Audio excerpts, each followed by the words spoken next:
Ano naman ang magagawa nitong kakapiranggot na 5,000 na iaabot sa inyo?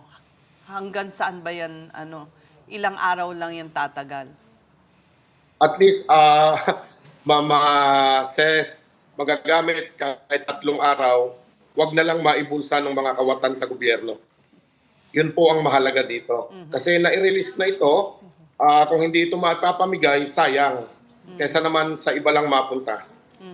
3 araw yung maximum na pwede namin itong magamit dahil nga po sa paglobo ng presyo ng petrolyo na hindi po mapigilan ng ating gobyerno dahil walang pangil ang batas para dito sa mga malalaking oil companies. Walang pangil ang ating Pangulo sa mga ganid na mga negosyante ng petrolyo, pero po may pangil ang ating Pangulo sa pag-suspend ng piso na fare increase. So, napaka-unfair.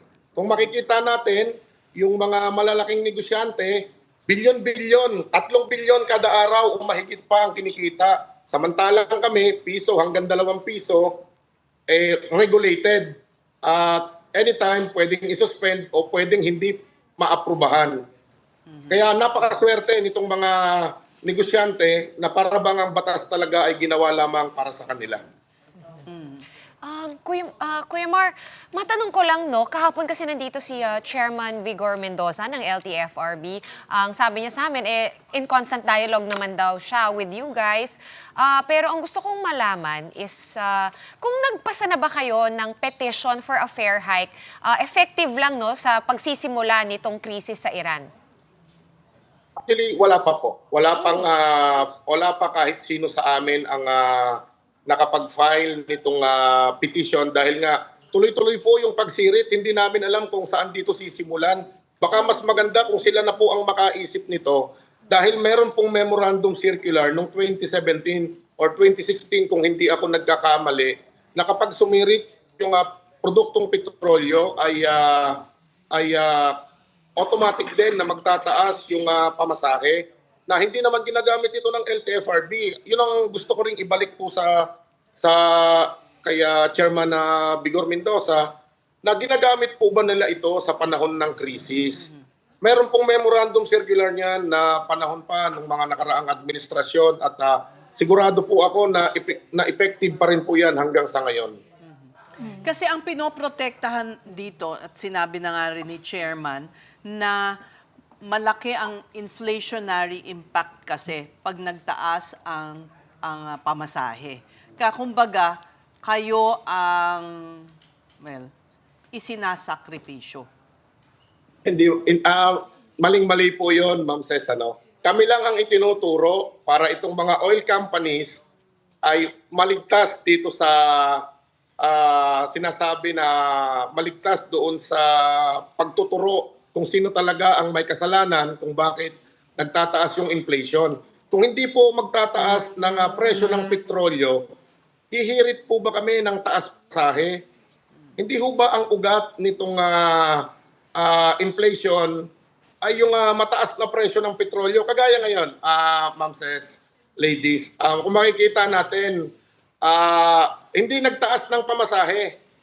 Sinuspend yung piso na fare increase. Pero nagtaasan na yung mga pangunahing bilihin, ang bigas, kung di ako nagkakamali, hindi po bababa sa 2 piso kada kilo ang itinaas. At yung iba pang mga basic goods ang tumaas na. So dapat hindi sa amin ibintang. Sa amin po binibintang, imbis na dito sa mga ganid na gusto lamang ay malalaking tubo, itong mga oil companies, di po ba? Isipin nyo, may stock pa, yung inventaryo nila ang ginagamit sa ngayon. Hanggang sa ngayon, Ma'am Ces, ay ito pa rin, Ma'am Sean, ito pa rin yung ginagamit na binibenta sa merkado. Stock pa nila ito bago pa magkaroon ng digmaan sa gitnang silangan. Pero nagtaas na sila at ang pinapaliwanag kahapon, kaya sila nagtaas dahil nabuking sila para doon sa ipapatong ito, doon sa susunod na bibilhin nila. So yung pagbili nila ng diesel na mataas, isiningil na kaagad sa amin 3 weeks ago.